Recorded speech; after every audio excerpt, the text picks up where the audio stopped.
Swastiastu, salam rahayu, salam sejahtera, salam bahagia buat para semeton umat Hindu dimanapun Anda berada. Ya, kali ini kita berada di lingkungan Pura Agung Wiradharma Samudra di Marinir Cilandak, Jakarta Selatan. Ya, kali ini kita Moksha Channel bekerja sama dengan Panitia Pujawali ke-23 Pura Agung Wiradharma Samudra di Cilandak ya akan mengadakan Dharma Tula ya, biasa yang dibawakan oleh narasumber kita yaitu Pak Teguh Eko Putra Roreng ya. Jadi nanti kita mengajak ya untuk menyaksikan Dharma Tula ini dengan tema yaitu umat Hindu telah siap untuk menghadapi moderasi beragama tanpa meninggalkan tradisi dan budaya. Lahir Hindu, mati pun Hindu. Ya, itulah tema yang disungsung pada hari ini. Kita saksikan. Terima kasih. Tapi kami berusaha selalu untuk bagaimana memfasilitasi atau mewadahi kegiatan-kegiatan untuk memajukan umat kita agar dapat bergerak.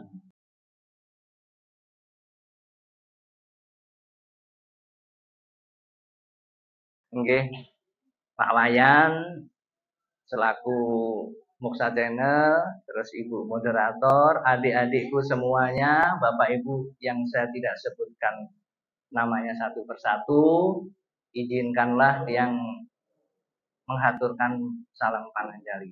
Om Swastiastu. Om Rahayu. Hong Ulun Basuki Langgeng. Jadi matur semua nggih. Jadi ampura niki tiang sebetulnya enggak bisa apa-apa dan enggak punya apa-apa. Jadi niat tiang kesini satu, untuk silaturahmi, menyambung persaudaraan ya. Tiang tidak menceramai seperti menggarami lautan nguyai segoro ya. Jadi tiang tahu Bapak Ibu adik-adik di sini yang di depan tiang ini hebat semua. Tepuk tangan adik-adik. Jadi kayaknya kalau tiang yang menceramai, wah ini kebalik. Tapi nggak apa-apa. Ini kita dalam rangka memeriahkan Puja Wali Pura Cilandak niki nggih. Jadi bagus niki, maksudnya Puja Wali itu nggak hanya sembahyang aja kan. Kemarin udah ada seminar untuk kesehatan, sekarang untuk Hindu. Nah, ini perlu kita apresiasi. Jadi ke depan adik-adik kita itu biar nggak bosen di pura gitu-gitu aja gitu kan, makanya harus variatif. Apa sih yang bikin betah di pura gitu kan? Nah, makanya hari ini kita santai. Jadi adik-adik kita bukan diceramain, bukan dimarahin ya. Kamu harus seneng, ketawa. Pokoknya intinya kalau ke pura itu kita harus senang. Yang kedua ampura ya, tiang tidak netral dan universal. Tiang tidak ada maksud menggiring untuk ke sekte tertentu, aliran tertentu, atau mentang-mentang tiang orang Jawa nanti wah kamu jadi Hindu Jawa. Enggak. Yang Bali tetap Hindu Bali, yang Jawa tetap Jawa, yang India tetap India, yang Dayak tetap Dayak. Jadi tiang selama ini enggak pernah menyeret atau memaksa orang ke dalam sekte tertentu sesuai dengan desa Kalapatra. Dan tiang menghormati ya, kalau kita di Bali ya menghormati tata caranya Bali. Kalau tiang ke Pura Cilandak niki nggih tiang menghormati aturannya di sini bagaimana. Kalau kita mungkin ke Jawa ya sesuai gitu aja pasti nyaman ya. Oke, sekarang kita berdoa dulu ya. Jadi doa pembuka. Oke ya, bareng-bareng ya adik-adik. Om Wakratunda Mahakaya Surya Koti Sama Prabha Nirviknam Kurume Dewa Sarve Karyesu Sarwada. Jadi artinya ya Tuhan, hancurkanlah segala rintangan, nirviknam. Semoga rintangannya hilang. Terus kalau kita mau belajar tentunya kan kita berdoa sama guru. Jadi mantra guru itu juga banyak. Ya, jadi guru itu adalah Brahma, Wisnu, Sadasiwa. Orang Hindu Tuhannya berapa sih? Satu ya, kalau ditanya kamu Tuhannya banyak. Loh kok ada Brahma, Wisnu, Sadasiwa?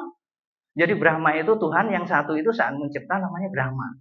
saat memelihara namanya Wisnu, saat mendaur ulang Pralina namanya Siwa. Jadi kalau ada yang mengolok-olok, kamu orang Hindu Tuhannya banyak. Enggak. Jawabannya Tuhan hanya Narayano Sudo Dewo Eko. Narayano na Dwi Kasit. Jadi Tuhan itu hanya satu. Nara itu sumber yana kehidupan. Jadi sumber kehidupan itu hanya Eko. Makanya nama tiang Eko. Ya, kalau orang Bali namanya Wayang. Misalkan nggak bisa doanya panjang ya, Om Namo Saraswati ya Namaha Swaha. Jadi gini adik-adik, kamu jangan takut. Wah, saya nggak mau jadi agama Hindu karena saya nggak hafal Trisandia. Jadi agama Hindu itu fleksibel. Kalau bisa, kalau untuk Pak Manggu ini doanya panjang-panjang. Nah, kamu nanti kalau jadi Manggu ya. Kalau untuk anak-anak ya, cukup itu nggak apa-apa ya. Bahkan orang Hindu itu kalau nggak bisa baca mantra, cuma baca Om, itu sudah berdoa. Nah, kalau ada tambah lagi Om Berbuah Swaha, nah itu juga udah berdoa. Makanya kamu jangan berkecil hati. Nah, mari kita sekarang baca Gayatri ya. Satu bait atas aja lah ya. Oke, mulai. Rame-rame yuk. Om Berbuah Swaha Tat Jawitur Varenyam Bargo Dewasya Dimahi Dio Yona Prachodaya. Om Santi Santi Santi. Nah ya, temanya adalah moderasi beragama ya. Jadi gini, moderasi beragama itu sebetulnya program dari pemerintah Presiden Jokowi. Ya, kenapa kok ada moderasi beragama? Jadi kita lihat di dunia luas sekarang. Dunia itu satu bumi, beda negara perang, berantem ya. Dalam satu negara beda agama, berantem bunuh-bunuhan kan. Dalam satu agama beda Banten, bertengkar ya. Dalam satu aliran terus beda tata cara sembahyang, sikut-sikutan. Ya kalau begitu kan agama itu diciptakan tadi kan untuk damai. Kalau kita beragama, kita ke pura atau ke tempat sembahyang kalau nggak damai, berarti kan tujuan dari agama itu sudah miss kan?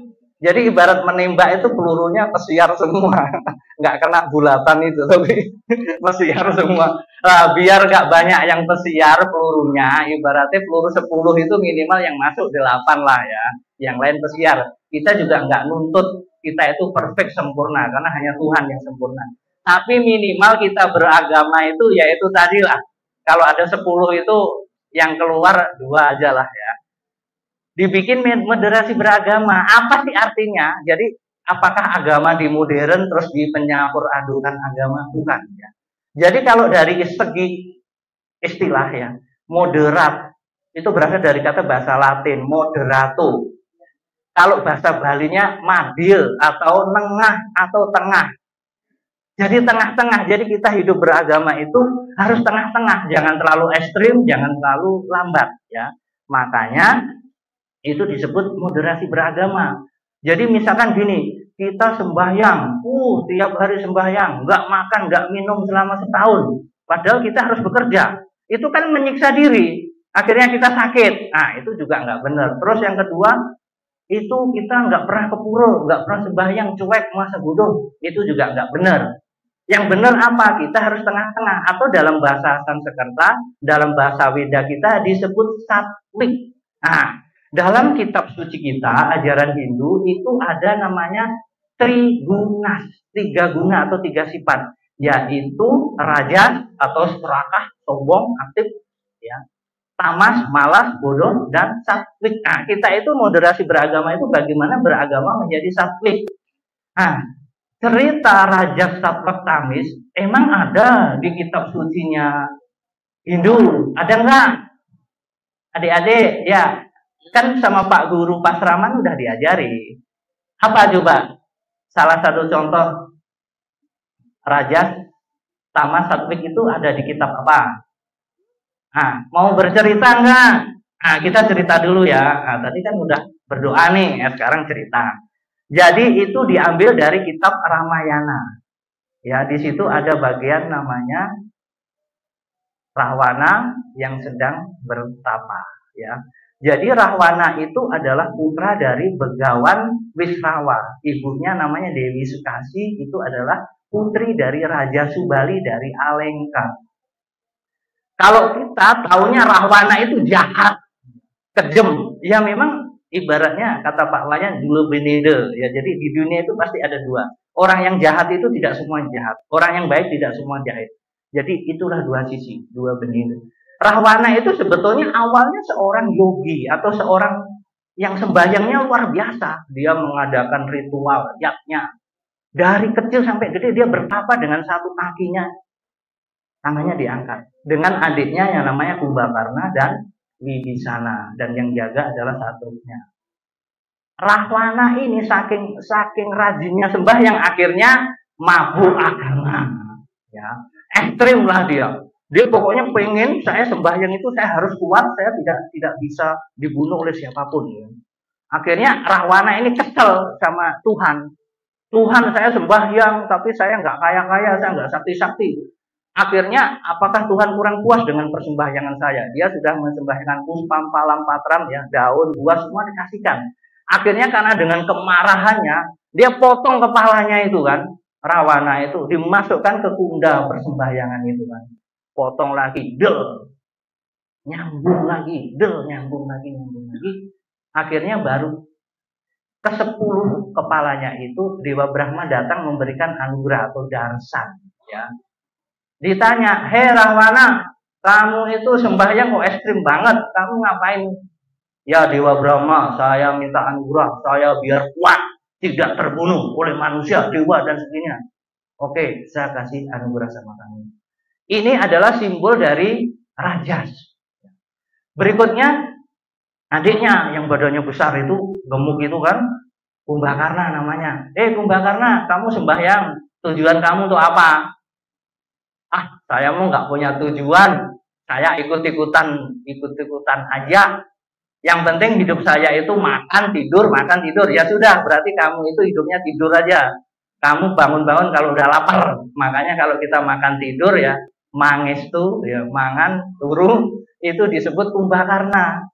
Dia tamas, nggak mau ke pura, nggak mau ke pasraman, nggak mau sembahyang, itu namanya tamas atau malas. Nah, itu nggak bagus juga, itu sifat tamas.